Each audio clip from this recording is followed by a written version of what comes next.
What up, fam? It's your boy, Slenderboy 2024, streaming to you live. I felt like doing another Netflix movie review. Yeah, the previous ones I did were kind of blowing up, like the Netflix Thanksgiving movie, the Netflix Christmas movies that I did. Those did really well. You guys seem to enjoy the Netflix reviews, and I really enjoy doing them. I really have a lot of fun doing the Netflix movie reviews. So I think I'll keep doing them. Let me know. Let me know if you want to see more. But yeah, if I'm going to talk about anything, this is all that anyone's been talking about, besides like the terrible Snow White remake that's coming out this weekend. um, Everyone's talking about this movie that just dropped out on Netflix. One of the most expensive movies of all time, especially for a streaming movie. The Electric State. Have you guys heard about this one? This movie, and I printed out a couple of pictures just for reference. I mean, it seems like you guys like the visual aids. You guys don't want to just see me like film grass or film my driveway for like an hour or film a dumpster for an hour. So I get it. I get it. Sometimes my handsome voice isn't enough. Sometimes you want to like look at something. That's fine. That's fine. But yeah, no, this movie was making waves. I mean, shit, people were giving Red One last year shit for its inflated budget, right? And it did have an inflated budget. That was fair. But that's nothing compared to this. Holy shit, that's nothing compared to the Electric State. This is a streaming film. This movie never came to theaters at all. This is a streaming film on Netflix that has a a whopping $320 million budget. That is a bigger budget, to put in perspective. A lot of like movies that just come out in the theater, like the Flash movie, had a smaller budget than this movie. Like, this movie's budget is absolutely freaking insane. I don't get it. I don't get it. I don't know how they spent this much money on this movie. I mean, we'll get into that later. But like, holy shit, this budget. So there's so much to. That's why I wanted to do a video on this. Like, there's so much to say here. I was like, that's when I like, you know, I'm going through my process. Like, oh, what should I talk about? There's so much shit on Netflix. Like, what should I talk about? Do I have enough to talk about like a video on the Electric State? Oh, I certainly do. I certainly do. Okay, let's start from the beginning. Let's start from where it all began. So the Electric State was a novel. It was like kind of like an illustrated novel by Swedish author Simon Stålenhag. I don't, you know, sorry if I mispronounced it, but yeah, if this is any indication here, okay, these are pictures from the novel, okay. The novel has absolutely breathtaking artwork. Like holy shit, this image especially gave me chills. Okay, I know I'm going to talk about the movie in a second, but I needed to talk about the book, and I needed to devote some real estate on this page to the absolutely chilling artwork from the book. Like, I get it. All these book fans have come out of the woodwork. They've come out of the woodwork when this movie was announced. They're like, no, stop ruining, you're ruining it. I don't have that perspective, so, you know, if you have read the book, please comment below. Please let me know how the movie is different. But like, I do know for a fact that all of the book fans hate this. They hate this movie. They hate this adaptation. They think it's a poor adaptation. I can kind of see how. The tone is just so different. Like, this book apparently, supposedly, is like very dramatic. It's very melancholy. It's very meditative. It's very, you know, kind of depressing and dark and dreary, and just like, yeah, like introspective, I guess, and just, yeah, haunting and dark, and just you know, really makes you question a lot of things. And then this movie comes along, and it's just kind of a silly, you know, it's a Chris Pratt Marvel type of action movie. It's directed by the Russo brothers, who did, you know, Infinity War and Endgame. So another Marvel connection. Yeah, it's like a fun, jokey, you know, silly action movie, and it's like, oh, how did we get like you know, it's supposed to be this. It's supposed to be this, you know. I was watching the trailer on YouTube, and like all the YouTube comments were fans of the book, just like dumping on this, just saying how like, oh man, you know, way to completely miss the point. You know, I hope someone actually, you know, adapts my favorite book for real someday, you know. Like, all the comments were just like shitting on this before it even came out. I'm like, oh my god.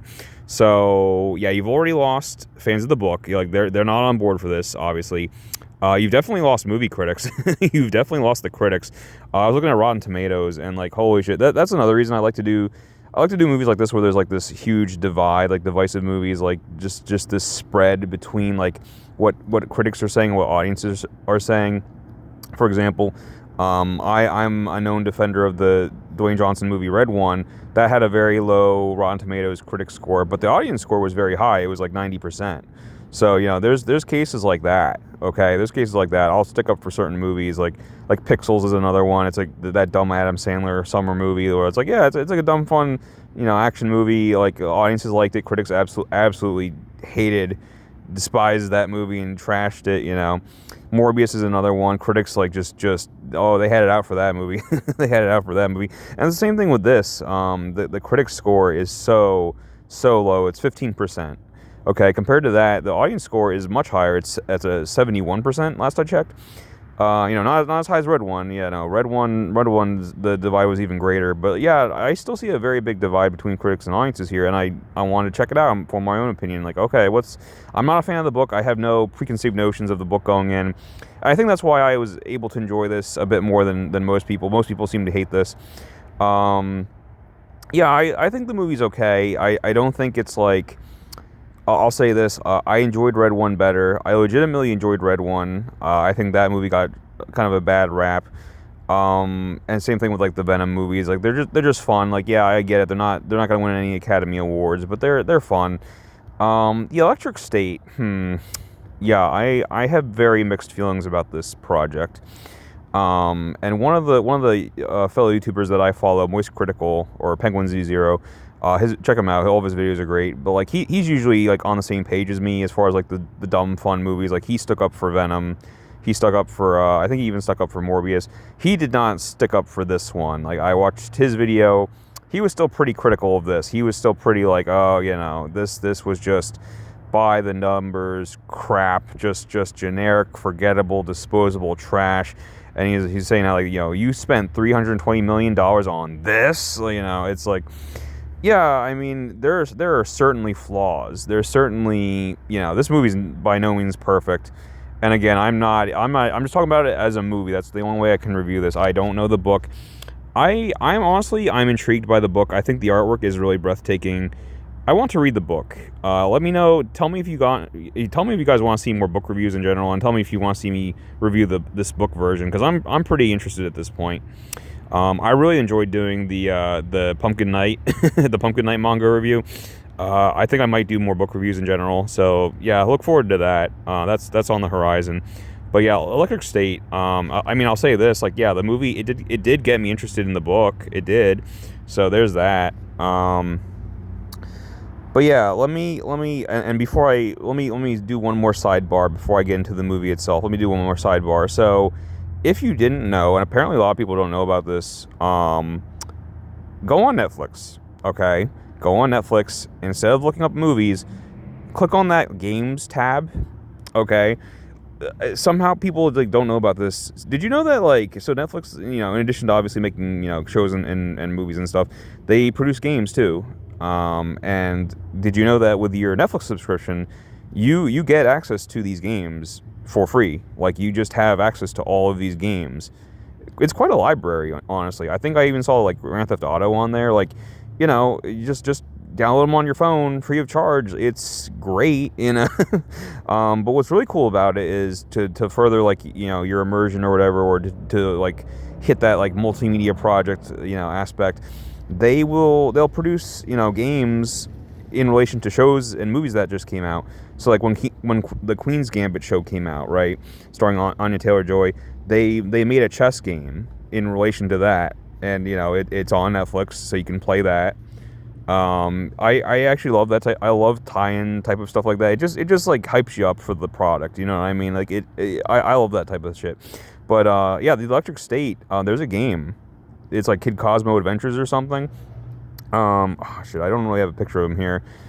You can kind of see him on the book cover, but basically, long story short, the main character, this girl, her little brother, he was obsessed with this cartoon, this Kid Cosmo cartoon. That's the main robot right there. But yeah, no. So that's what the game goes into. And again, it just kind of gives you a little more backstory. It like deepens the lore, deepens the world. It just adds a little bit more to your experience besides just watching the movie. You can also play the game, and it adds a little bit of spice, a little bit of flavor to it. But I recommend it. I was only fiddling around with it for a few minutes before I shot this video, but like, Yeah, no, like seriously, again, it's free of charge. If you have Netflix, you have to have Netflix to watch the movie in the first place. So yeah, you also have access to the game that they made, and it's quality. It's it's for a mobile game. Like, again, sorry, I'm sidebarring, but seriously, not enough people know about like the gaming aspect of Netflix, and I have to talk about it because I need people. I want people to play this game. I probably enjoyed the game more than the movie, to be quite frank. But yeah, the game. Long story short, there's this. Millie Bobby Brown, when she was little, she had a little brother as well, and like they get this like basically a Game Boy. It's like a game station, like this little handheld gaming device, and he pops in a game that's related to his favorite cartoon, the Kid Cosmo Adventures, and it's this very cute, like retro 16-bit, like Super Nintendo era type of puzzle platformer action game, and it was a ton of fun. And it has this cool framing device where it's not just you're not just playing a game within the game. It's the fact that like as you're playing, you imagine it's the brother and sister huddled around the Game Boy making comments, like making commentary the whole time. It's a great little experience, to be honest. And I was very thrown by the production value of the game. I was thrown by the very detailed artwork. They have legitimate like cutscenes. They have voice acting for the two kids. Like it was quality. It's a quality product. So I didn't know what to expect. I thought like, okay, tie-in mobile game. Maybe it's like a Candy Crush type of puzzle game that uses icons from the like little symbols from the Electric State movie. I don't know. I did not know what to expect. The game was way better than I thought it was going to be. So there's that. Let me stop rambling on that. Let me get to the actual freaking movie now. But yeah, please play the game. It's worth your time. And again, it's free. Right. So the movie. Okay. The Electric State. This is a movie. It just bit off more than it could chew. It really did. And it's I wanted to like this movie so much. I've never been. I won't say never, but there have been few times where I've been so split on a movie. There are a lot of things I really love about this movie, and there are a lot of things I really don't like about this movie. That's the problem. So it's not like a Red One situation where I'm like, no, it's just underrated. It's just a great time. Please go watch it. I can't even quite say that. So like, general audiences, I think, will like the movie. Book fans will hate it. Critics will hate it. Anyone with kind of like a critical lens, there's definitely some points to be made about this movie, how it's written, how it's structured, how it's acted. Okay, so let's start from the beginning. So we have the main character is this girl played by Millie Bobby Brown of Stranger Things fame, and she has a genius little brother named Christopher, and the opening scenes just kind of establish the characters, establish the world. This is already something I didn't like. We do this weird time jump, but it's not even really a time jump. So what's the term? Like there's the famous term where it's like, film is a visual medium, so you should show, not tell, right? That's gonna be our little slogan for this review, because there's a lot of blunders, there's a lot of mistakes that this movie makes, to be quite frank, and that's why I can't fully recommend it to anyone. Like, I mean, this is tough. This is really tough. I'm trying to think. Like the last time I was this split on a movie, maybe I'll do a video on this one day. But like, there's The Amazing Spider-Man 2 starring Andrew Garfield. There are scenes in that movie that I think are so good. I think like some of the fight scenes, like when Spider-Man fights Electro for the first time in Times Square, that scene is like poetry. Like that is such a good scene. But there are a lot of goofy, weird, bad scenes, like when, you meet like this crazy mad scientist guy with the goggles, and like he's like cackling, and it's like, what are we doing? Like, we changed tones, we changed everything. Like, what are you doing? That's kind of how this movie is. Like, I really like some things about this movie, but there's also stuff I really don't like. So like, I'm gonna just kind of discuss at the end of the. Hopefully by the end of the review, I kind of have like a consensus that I can give it a score. But like right now, I'm just kind of like, oh my god, I don't know.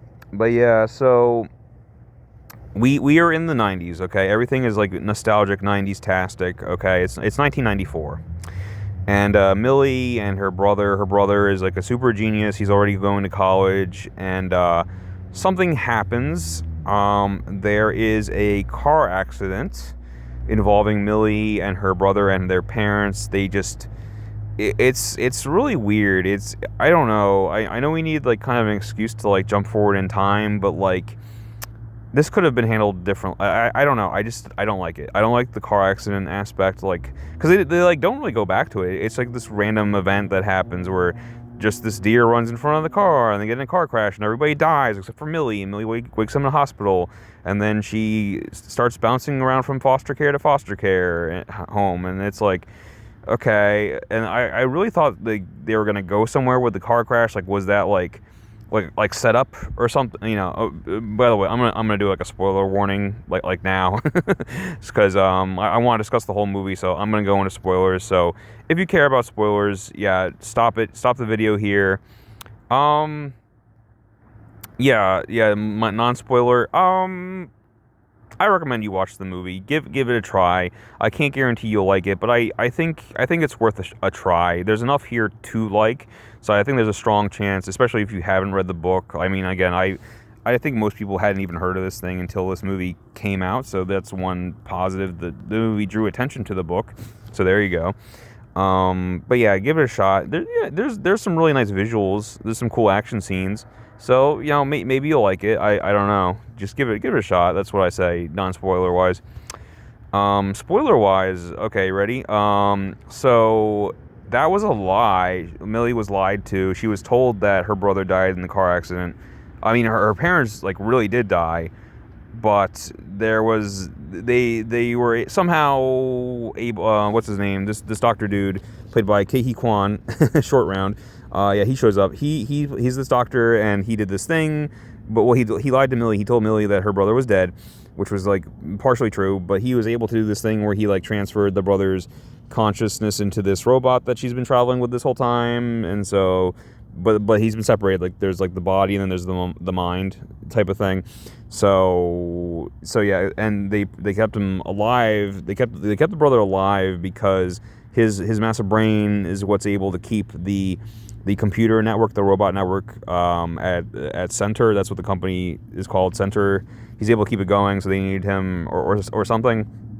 I don't know, but yeah, that's like one of the big twists. And yeah, no, I thought because of that, because they needed the brother, right? I thought that like maybe they would go into how like maybe the car crash itself was like premeditated or set up, you know what I mean? So they'd have like an excuse to like jack the brother's brain into like the neural network or whatever. But they never go there. They never go back to the crash. It really is just like a random thing that happened. And it's like, okay, you know, a lot of things are just like kind of underdeveloped or, you know, not developed at all. But yeah, let me go back again. So, okay, so in the first part of the movie, this is early 1994. Chris Pratt is also a main character from, you know, Star-Lord from Guardians of the Galaxy. He was a soldier. Think of like Josh Duhamel's character from Transformers. He was like a soldier man in this war. There was like a big robot war. Okay, so long story short, our technology rebelled. Like all the robots, they wanted independence or whatever. So there was like this big freaking war between the humans and the machines. You know, not unlike Terminator. So you think that's what the movie's... No, but then you look at this picture, she's like fighting with the robots, so like what's going on here? So what could have been the movie, what I think should have been the movie, what could have been the movie is the human robot war. Like that would have been pretty interesting, I think. Instead we don't really focus on that at all. We really breeze through that, and I didn't like that at all. But yeah, the machines turn on us, and they wanted independence, so we fought them. And this is another thing. So Chris Pratt's backstory, which is interesting, but it's told to us. It's not shown. It's told. He like mentions it. It's like referred to in dialogue briefly, and it's like, oh hey, like this could have been the movie. But yeah, Jaded Soldier Man, he's fighting, you know, on the human side in the robot war. But this one guy, Herm, he's voiced by Anthony Mackie, believe it or not. I had to triple check that. The voice does not sound like Anthony Mackie's. Mr. Peanut sounds like Woody Harrelson, I'll say that. Yeah, he's voiced by Woody Harrelson. I'm getting ahead of myself. But yeah, this one robot, Herm, he's like gonna kill Chris Pratt, but Chris Pratt like begs for his life and is like crying, and like it just looks so pathetic that for whatever reason Herman and his friends, they're like, oh no, we should spare him, and like we'll become like buddies. And so Chris Pratt becomes buddies with these robots, and he realizes that like, oh, okay, not all robots are evil. Maybe this war is bullshit. Like maybe I should stop fighting. And yeah, he becomes an outcast, and he quits the military and goes into hiding, and he takes Herm with him. And so again, that's a whole that's a movie right there, man. But like that's not shown to us. That's just like told briefly through dialogue. So like there's stuff like that. Like I think we should have gone into. The war itself, we don't really go into either. It's so short. You'd think that this would be like this movie runtime spanning event. Like this whole like the whole movie could have been the machine human war, but it's not. Basically, do I have a picture of it? No, not really. But like, yeah, basically, it's over pretty quick. Like the time jump we do is before the war and then after the war, and it's still 1994. Like it's still the same year. It's only like literally they say like the war is over in like 2 weeks because humans invent this new technology where we have like these robot suits that we use these like VR headsets to like jack our consciousness into these like robot bodies. And it's like that's it. That's how we win. When we do that, we're like unstoppable, and we like defeat the machines that way. And I don't know. It just felt very unsatisfying. It just felt very anticlimactic. Like how quickly that war ends, because it's just like okay, I mean, I don't know. Like if I was writing this script, it's like you have the classic tale of like man versus technology, right? So it's like wouldn't it make more sense to like not use robots to fight robots? You know what I mean? Like I mean they go into they don't go into detail, but they basically say like, oh no, these are different because you're jacking your consciousness into this robot, so it's not going to rebel against you. It doesn't have AI or whatever. But like I don't know. I feel like the robots could still hack your technology or something. They're all, at the end of the day, they're all robots, right? So it's like, why would you fight robots with robots? Like maybe you have to go back to like more primitive weapons like spears and shields and swords and shit. Like wouldn't that be cool? Or you could still use guns, but just like don't use robots. Don't use computers anymore. Like have you ever heard of a fucking EMP? The genius Christopher, he didn't think of that. Like couldn't you just like unleash a bunch of EMPs and like yeah, you couldn't use technology anymore, but like you would have won. You would have completely wiped out all the robots. You know what I mean? Like that's like a simple fix that they didn't think of. I don't like how the war was handled at all, and I wish we had more scenes of that. I wish we spent more time on that. But that's neither here nor there. Let me also just mention, so like Millie Bobby Brown, after her family dies, she's like bouncing from foster home to foster home, and she, again, this is a star-studded cast. We have so many people in this movie, besides like Short Round and Star-Lord. But yeah, we have George Costanza from Seinfeld. He is her foster father, her like kind of shitty, abusive foster father, and she escapes him pretty quick. Like he's always plugged into the headset, and he's not really tuned into what's going on in reality. So she's, when she first finds the Cosmobot and like goes off on her adventure to find her brother, he's like all pissed off. He's like, oh, this is a breach of the treaty. You can't harbor a robot. I'm gonna report you. And like after she leaves, he's like mad, but like that again, like that's it. Like I thought like, oh, maybe he's gonna like pursue her or something. Not out of like concern for her, but like he mentions how like he keeps her around because he likes getting that government subsidy check or whatever to take what I mean, to take care of her. So he wants that like that easy money. So he's gonna track her down. Like no again, this character, he just like completely disappears into the ether. So like that's it. And it's like okay did I like anything? Mr. Peanut was cool, voiced by Woody Harrelson. My favorite character is let me briefly mention her. She's a minor character, but Penny Pal, not kind of like Pen Pal, Penny Pal. She was a robot, or excuse me, she was a male droid, like courier droid. She delivered mail to people, and she's been repurposed, and like so she's like adorable. I love her like Final Fantasy VIII selfie haircut. But yeah, she's really funny, and she's voiced by Jenny Slate, who voiced Marcel the Shell with shoes on. So yeah, I already like the voice actress, and like, she's just adorable. There's a great fight scene where she's just like fending off the robots by the enemy robots, but she like digs into her mail bag and just like throws envelopes at the at the enemy robot, and then she like power punches it. She like puts a fist right through its chest, and like Chris Pratt's right there. He's like, "Yo, what the hell was that? Like, why would a male robot need to do that?" And she's like, "Well, sometimes you have to deal with like Dobermans and stuff." He's like, "Dobermans?" Like, yeah, It's like so that was funny. Like, that was actually funny. That was a good joke. The problem is this movie has a lot of jokes, and they're not all that. Like maybe every third joke lands type of thing. You know what I mean? So it's like, maybe either work on the humor or just don't force the humor. Like, again, the book is very serious. It's very dramatic. Like, it's not a funny. There aren't going to be wisecracks. There aren't going to be jokes in the book. So it's like, you didn't need to force the humor just because you have, a Marvel guy and like Marvel directors. You didn't need. And Ke Kwan was also in season 2 of Loki. But like, yeah, you don't need to force the humor. Let it come naturally. Like, maybe have just one character, like Jenny Slate's character. She's funny. You could have her be the funny one, and then everyone else can like shut the fuck up and like stop telling jokes. I don't know. Yeah, I wish that they used an EMP. I wish that it was like I wish that the humans had to like turn back into like whatever, like Turok. Like, they have to they just have like steel spears and like you know what I mean. Like, they have like barbaric weaponry because they can't use technology anymore because it's all corrupted or it's all compromised. I don't know. That would have been a pretty interesting movie to me. Or I'm thinking of like Horizon, where Aloy has like the primitive hunter weaponry, and she's fighting like these machines. You know what I mean? Like that's cool. That's cool to see, like a survival tale of like nature versus technology. You know what I mean? Like, I don't know. That would have been cool.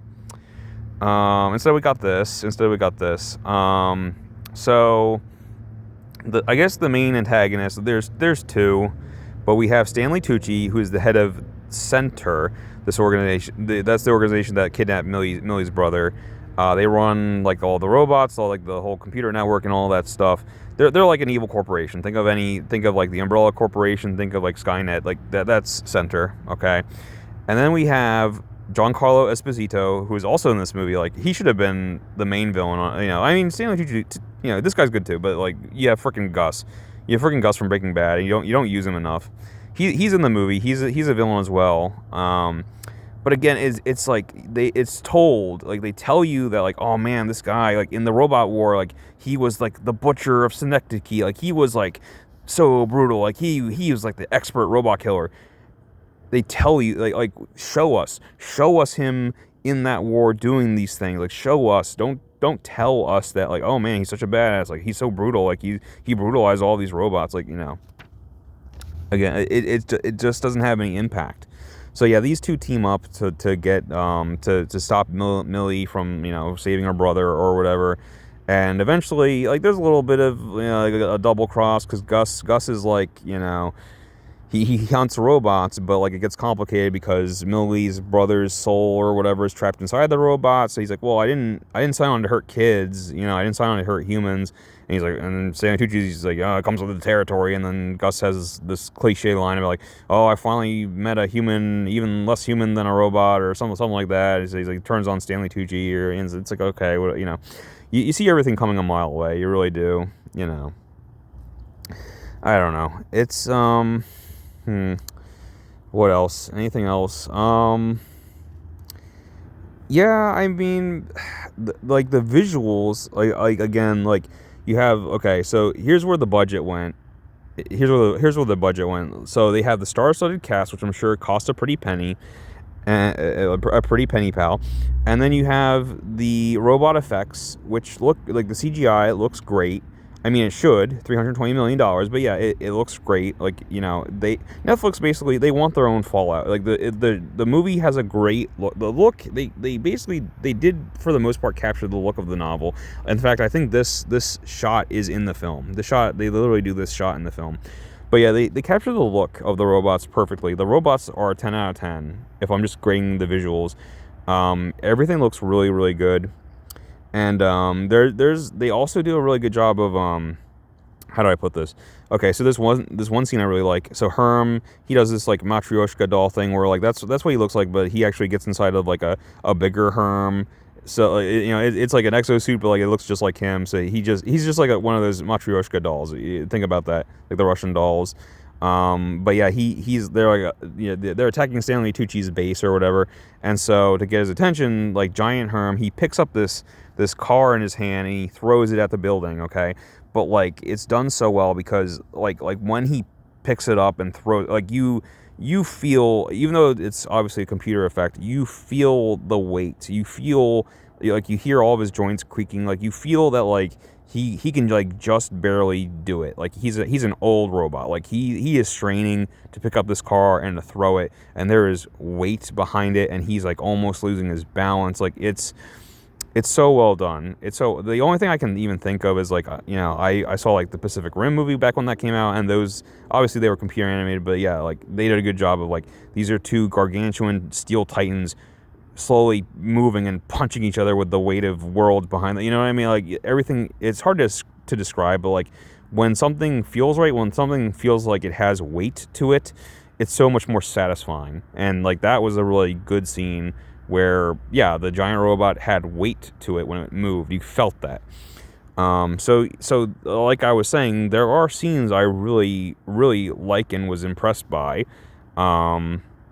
It's just not all of them. I'm trying to think. Oh yeah, Moist made a couple good points that I didn't even think about, but like, yeah, there's just things that don't make sense. Like, you gotta have to turn your brain off when you watch this movie for sure. Like, here we go. Here's this scene right here where Millie has like a paintball gun. Like the evil robots. It's almost like a kids movie in that way, where it's like no one's ever really in danger. Like you have like these killer robots coming after them, but like they have like spinning helicopter blades, and they have guns. They have like laser guns. And but Millie's never in danger. Like she pulls out the paintball gun and she like shoots them, and the robot's like oh, and he like falls on his own helicopter blade and blows up somehow. It doesn't make any sense. Like why would that even work? Why would he be fazed by a paintball gun? You know what I mean? And then like Kid Cosmo, he like has like a little slingshot, and like that's like somewhat effective, and it shouldn't be. Like none of their weapons should be that effective, honestly. I mean, frickin' Penny Pal, like I said, even though I liked the scene, it was funny.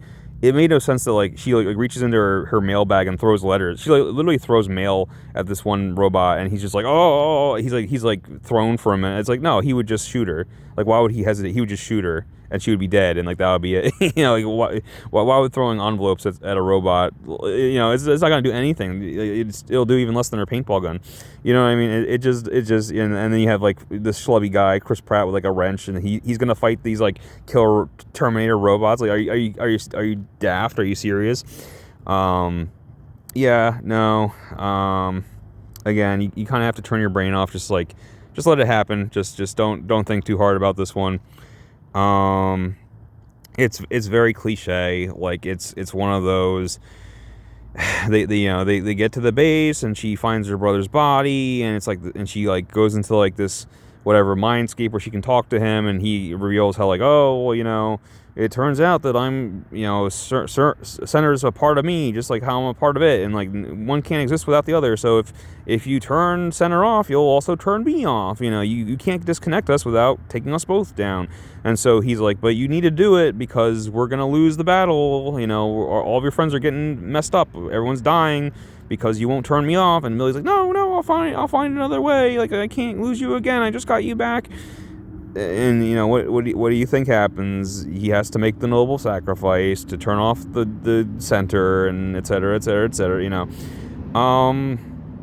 But yeah, I mean, again, and that's just like this one conflict in this really interesting post-apocalyptic dystopian world. They build an interesting world. I'd like to see more of this world. Like I said, if they ever do more content, I would like to see that 2-week war, that human-robot war that they glossed over so unfortunately. There's a lot of stuff I have questions about. I'd like to see more of this world. I really would. I'd like to see more of these different robots.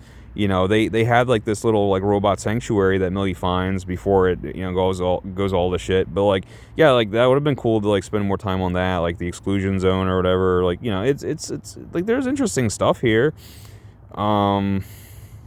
Yeah. I don't know. I don't know. I was hoping I would have more of a consensus by now, but like, I think I'm gonna go with like a 6 out of 10. It's like slightly above average, which is bad considering the budget, considering the talent, the talented directors, the talented actors, how much money was thrown at this, the fact that it's a beloved book that it's based on. Yeah, it's a 6 out of 10, which is very unfortunate. But if you're like me and you're just like going in blind and you're just watching a silly movie on Netflix to kill 2 hours one night, yeah, it's totally fine. Penny Pal is adorable. Chris Pratt, even Chris Pratt, like he's fine. He's not that funny. He's like a little funny. He's not Star-Lord funny like he used to be. And he has like this bad hair. Everyone has bad hair. I don't know. Millie keeps changing her hairstyle like 5 times in the movie. I don't know what's up with that. Yeah, Chris Pratt has this terrible hair for a good chunk. Well, I guess it was part of like when he was Soldier Man. He had the soldier haircut.